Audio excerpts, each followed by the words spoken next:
Welcome, ladies and gents, to another must-see podcast from your mother's favorite. As it is the AEW Homecoming podcast review. And you know what? A slow start, I won't lie, a very slow start with a bit of a chaotic finish, I feel. Hey, there was an interesting AEW. It wasn't my favorite AEW, but it wasn't my worst AEW that I've watched in a while. So yeah, it was decent. It wasn't bad. I enjoyed it. It's not something I might remember for the next 20 years, but it's something I enjoyed. So there we go. We've got that coming for us, so that's cool. But of course, let's get to the review. Before we do, you guys know the drill by now. Click subscribe, click notify, tell your friends, parents, grandparents, lovers, haters, whoever you like. It's PWC review time. We kicked off the action with the chapter 3 of the Labors of Jericho, and was Jericho taking on Unidad Guerrero. Now, look, I know I hyped it up maybe a little bit last week, and I feel like I should apologize, first of all. It shouldn't have been hyped up as much as it is. You know, I get into the moments where I love Jericho, and I still do, but I also forget that he's not, 21 years old anymore and can do flips and jumps and stuff in the ring. So, when I started watching this match, I started realizing very quickly that Chris Jericho has gotten old, and to an extent, Unidad has gotten very old as well. And if this match took place in 2001 Nitro, even like I said, 1999 Nitro, it probably would have been a better match than what it was today. But that being said, nostalgia side was fantastic. The stipulation that Jericho had to win off the top rope was maybe a little bit much, but it did play in the story. There was a code breaker at some point where he tried to get the pin and the referee refused to count because he didn't come off the top rope, which was quite entertaining. Again, it wasn't bad ring action. It was a very slow start. It picked up quickly.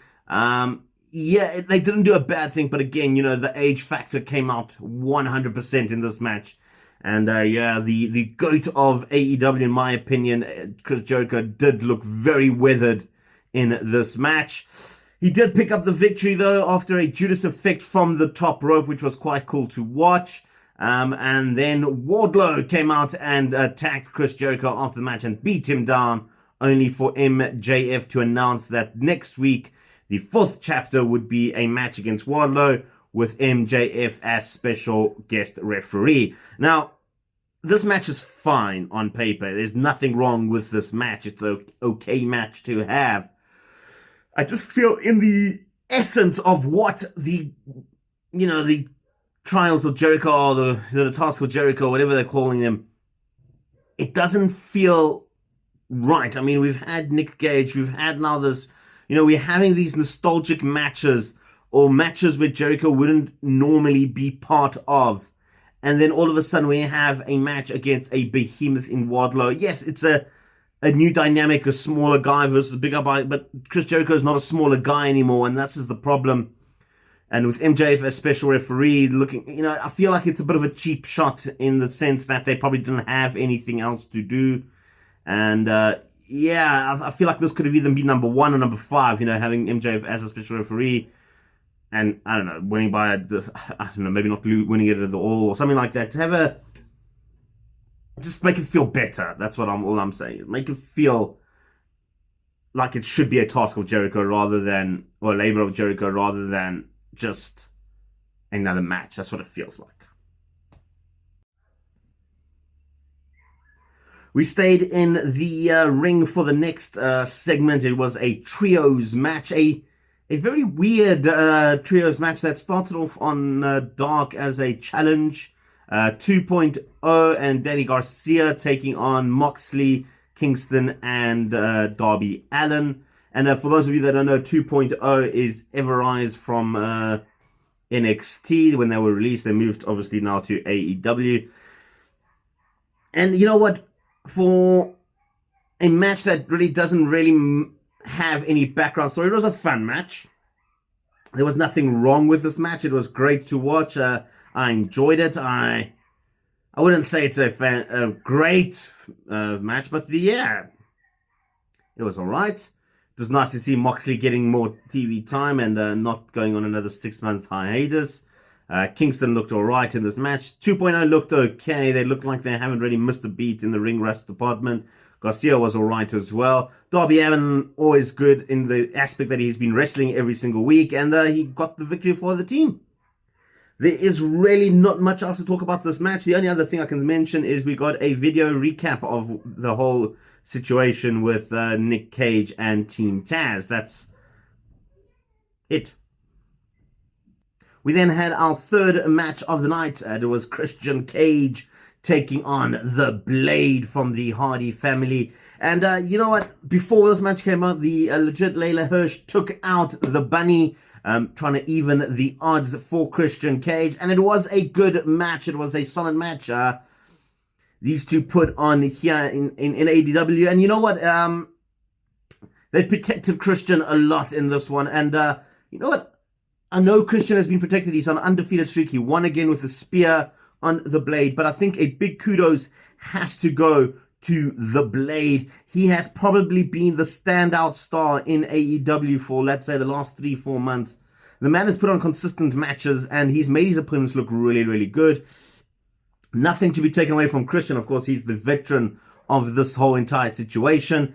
And yeah, they've put him in a position right now with his undefeated streak that I generally won't be surprised if he's be challenging for Kenny Omega's title very soon, maybe at Rampage even, or even the illustrious All Out pay-per-view. I know everybody's screaming for Adam Page to take that mantle, but I think Christian Cage might be ahead of him on this one in the terms of booking wise. Again, Cage has been undefeated since coming in. I think it's made it very clear that since he's come into AEW, he is the top dog that they want him to be. He is the man that's supposed to be at the top of the card. I don't think he was brought in as a veteran status. I think he was brought in as a top tier athlete.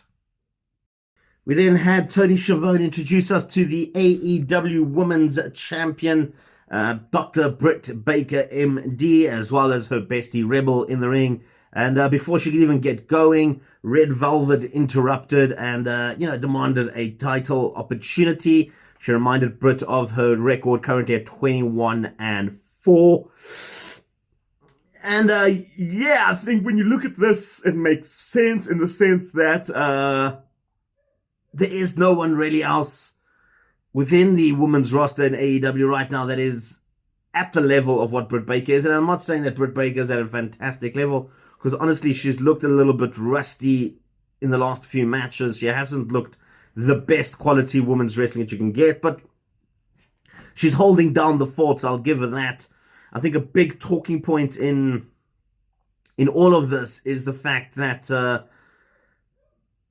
she has managed to bring out the best in promo work from other wrestlers, and I think that's a big kudos to Britt Baker. So yeah, it was announced at Rampage Pittsburgh next week. It will be Britt Baker taking on Red Velvet for the AEW Women's Championship. And I feel like this could have been done in a backstage segment. They didn't really need to go all the way to the ring to do this. And after it was announced, of course, Britt Baker beat the hell out of Red Velvet, as always, in AEW ring segments. Someone has to get beaten up. I suppose any ring segment, even WWE, they do it all the time. Someone must get beaten up, even if it's security guard.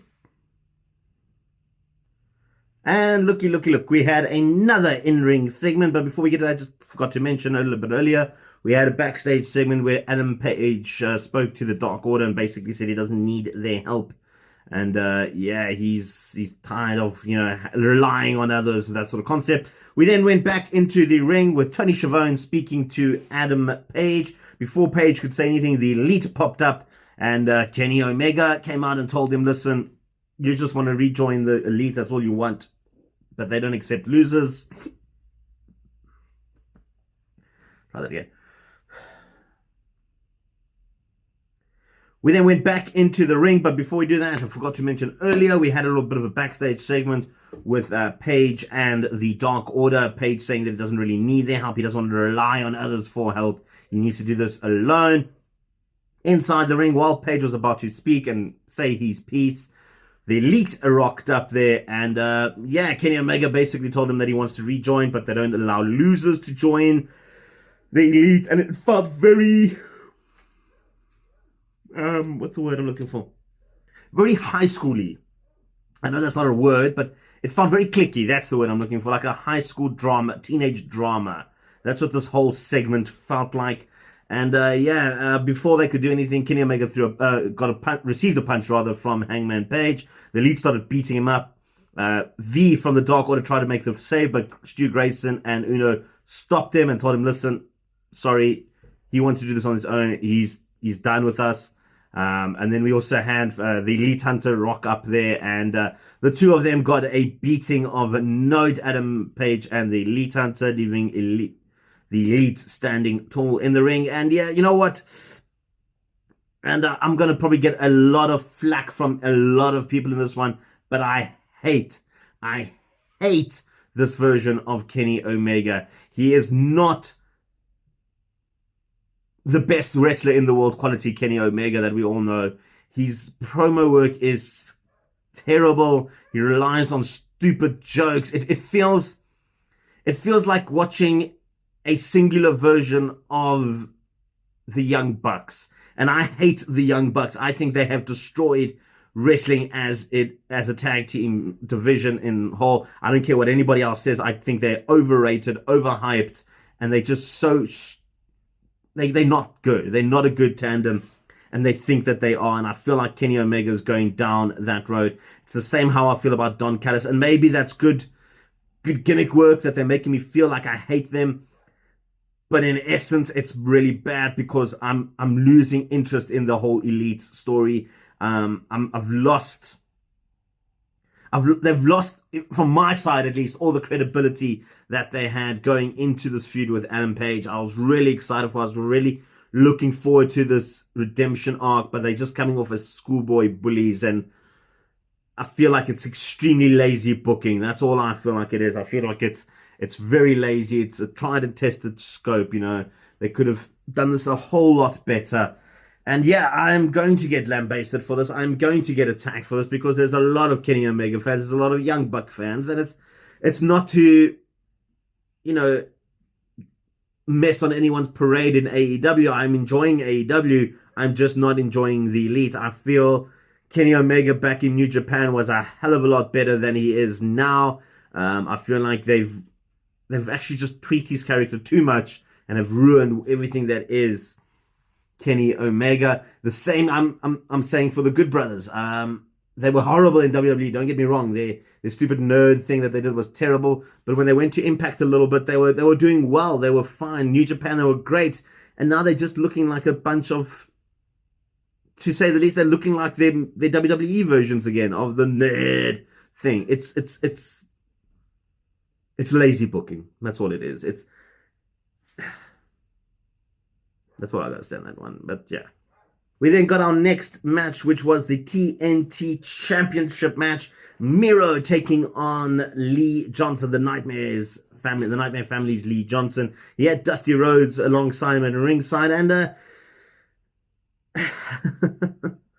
you know what? I like this match. In essence, it was basically a glorified squash match for Miro. But I enjoyed it. I felt like it was great. I felt like Lee never had a chance in beating Miro the whole entire match, watching it, even with the likes of Dustin Rhodes and everyone by inside. I just felt like Miro is always going to win, which is okay. And what I really thoroughly enjoyed about this match was just the acceptance of how much Miro has grown as a professional wrestler. I mean, his time in WWE was horrible. They misused him a lot. His entry into AEW was horribly misused. And I think they've rectified all those wrongs, and they've actually given him the platform that he needs to know, so we can see what type of character Miro is. If we remember him as Rusev Machka from NXT, he was ruthless, he was great, He came up to the main roster as that character, and then he slowly became a terrible character, and he controls that into AEW. Now he's had his whole redemption arc, and he's come back to that original brutality character, and I love it. He picked up the victory after the accolade, making Lee tap out. And it was a great match for everything. A lot of guys are probably going to hate it because it was like I said, a glorified squash match. But I think it solidified the point that Miro has come full circle and is looking like a Bulgarian brute again. We then had more in-ring action, and it was a number one contenders match for the NWA female title. The women's challenge there, taking on Camille. The winner of this match would take on the right to take on Camille. And it was a match that was sort of set up earlier in the night with the Bunny and Layla Hirsch. And you know what? I must give a lot of credit to the Bunny. I think she's a fantastic wrestler. I think she was badly misused back in the day in Impact when she was known as Ali. And yeah, she looks as good as she's ever done. Layla Hirsch is just a beast, though. Like, you know, I think she is probably just fantastic. One of my favorite female wrestlers at the moment. I'm really enjoying her style. She picked up the victory after what looked like a very, very painful armbar. I'm not going to lie. Like, I wanted to tap out to that, watching that armbar. And yeah, we had, she picked up the victory. Camille came out to the ring and stood in the center of the ring and just stared down her opponent for the NWA Women's title. I don't know where that match is going to take place. They haven't really announced it. So that'll be interesting. Just before the match, though, a very interesting thing. We had Christian Cage being interviewed by Tony Schiavone, and he said he will be at Rampage next week to confront the Elite and Kenny Omega and to tell him that he is the undisputed number one contender. I called it. Sure, I watched it. I knew what was going to happen, but hey, I called it before I told you guys about it. We then got our main event, Dark versus Light, Good versus Evil, Malachi Black versus Cody Rhodes. And I was not expecting this. I'll be straight up honest with you. I was expecting a little bit more of a balanced match. Instead, what we got was a Malachi Black beating of Cody Rhodes. He was poor. He looked like a Saturday jobber. You know, like the guy that you watch on the main event getting destroyed for no apparent reason, or yeah, he felt like a brutal. It felt brutal, and you know what? I'm happy. I think this is great. I think it showcases Malachi Black as the dominant man in AEW at the moment. And what was cool about it is that we didn't get the golden shovel from Cody Rhodes that everybody expected. Look, I think there's a lot more matches in this little feud going on. But also very interesting, just after the match, Cody Rhodes was talking about, you know, infighting amongst the EVPs of AEW and how he can't do this every week and this and this and this. And it was basically a full-on retirement speech. But before he could take off his boots, Malachi Black returned, beating the hell out of Cody Rhodes again and leaving him standing tall. I loved it. I loved everything about this ending. It was not expected. I did not expect this at all. And you know what? I know a lot of people, and I'm going to compare this to the infamous 5-second match between Brock Lesnar and Goldberg at Survivor Series. And I'll tell you why. Because I feel like it was just as unexpected as that. When we saw Bill Goldberg and Brock Lesnar going, we were a little bit excited. We thought we were going to have that match that we all wanted, the better match from WrestleMania when they were both leaving. And instead we got a 5-second match of Brock Lesnar losing. And everybody was like, whoa. No one expected Brock to lose like that. And he did. And I think this is the same effect. Everybody was expecting Cody Rhodes to put up a huge fight, to get himself over rather than Malachi Black, as he's done since Brody Lee. Let's be honest, nobody has come off looking better than Cody Rhodes in a Cody Rhodes feud. And we were expecting pretty much the same. And to have Malachi Black come out and basically decimate Cody Rhodes is exactly what we did not expect. And I loved it. I loved every second about this. It was kiss good. 3 kiss good. Which brought us to the end of, well, like I said, a chaotic AEW match. I thoroughly enjoyed this. It was fantastic. I loved it. I thought the ending was as unpredictable as you want in pro wrestling, and it made me happy. It made me so happy to watch this. And for a long time, AEW's been building up shows. I've been enjoying it. I did not enjoy last week's show. I won't lie to you guys. I thought last week's Fighter Fest was horrible. However, Homecoming, it brought it home beautifully. It was a beautiful build-up. It didn't feel like up at any point in the show. It was a constant build of average to fantastic, and that ending, that's all I'm going to say on that ending. It is just so good. Something I did not expect in the slightest. So well done to AEW for throwing that little curveball to the Vaz scale. It is the Vaz scale. And on this one, it picks up a beautiful 8.5. That's right. It picks up a nice 8.5, on par with how good NXT was yesterday. I enjoyed everything about AEW. There was nothing bad about it. There was 1 or 2 segments where you were like, just finish it, like the Britt Baker didn't need to be in a ring segment. The Adam Page, with the leads coming out, they didn't need to be so childish, but it's fine. It's part of the story. I get it. I enjoyed it. So yeah, earned its 8.5. For me though, guys, please remember to, if you haven't done so already, subscribe and click notify. Tell your friends, parents, grandparents, lovers, haters, whoever you like here on PWC. We're trying to bring you as much content as we want, with life and COVID and all that sort of stuff. It's making things a little bit more challenging to bring you all this great content, but we're trying our best. And like I said, we're filming everything ourselves, we're editing everything ourselves, and it does take time, especially with handling a 9-to-5 job as well. It does add a little bit of extra pressure, but that's our problem, and we will sort that out, and we will bring you these contents. I still want to bring you guys a lot of new stuff. So please, guys, make sure you tell your friends, parents, grandparents, lovers, haters, whoever you like. From me, though, your mother's favorite podcaster. Till next time, peace and chicken grease.